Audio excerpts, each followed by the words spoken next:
आसान से समझ जाए। ट्राइसोमी का मतलब होता है कि हमारे जीन के क्रोमोसोम के 21वें पेड़ में एक क्रोमोसोम का बढ़ जाना। और इसके क्या क्या सिम्टम्स हैं? सिम्टम देखिए, पहला सिम्टम है स्मॉल राउंड हेड। अगर जिसको भी डाउन सिंड्रोम है उसको 100% तो नहीं बट 99% चांस होता है कि हार्ट से रिलेटेड डिजीज होना ही होना है। हेलो मेरे प्यारे बच्चे पार्टी, तो आज हम सीखेंगे डाउन सिंड्रोम के बारे में। तो डाउन सिंड्रोम क्या होता है? सब जानता है कि डाउन सिंड्रोम एक जेनेटिक डिसऑर्डर होता है।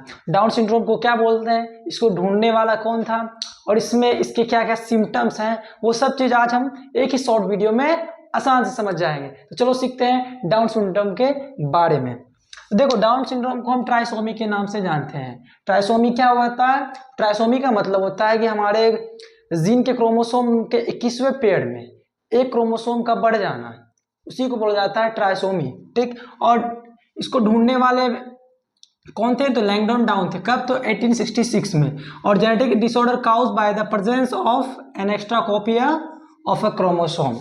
क्रोमोसोम का एक एक्स्ट्रा कॉपी बढ़ जाता है जिस वजह से डिसऑर्डर होता है जिसका नाम है डाउन सिंड्रोम। और इसके क्या क्या सिम्टम्स हैं? सिम्टम देखिए, पहला सिम्टम है स्मॉल राउंड हेड। हमारा जो हेड है वो स्मॉल हो जाएगा। उसके बाद है ब्रॉड फ्लैट फेस, और हमारा जो फेस है वो चौड़ा हो जाएगा। ठीक, उसके बाद तीसरा सिम्टम है पाल्म ब्रॉड यानी पाम क्रीज। ये जो हाथ की दिखाई दे रहे हैं आपको, ये भी क्या हो जाता है, थोड़ा सा फैल जाता है इस डिजीज में। उसके बाद फिर है कोगनाइटेड हार्ट डिजीज, यानी अगर जिसको भी डाउन सिंड्रोम है तो उसको 100% तो नहीं बट 99% चांस होता है कि हार्ट से रिलेटेड डिजीज होना ही होना है। आशा करते हैं आपको डाउन सिंड्रोम समझ में आ गया होगा। तो मिलते हैं ऐसे ऐसे नेक्स्ट वीडियो में। तब तक के लिए एग्जाम साथी को सब्सक्राइब कर लें। धन्यवाद।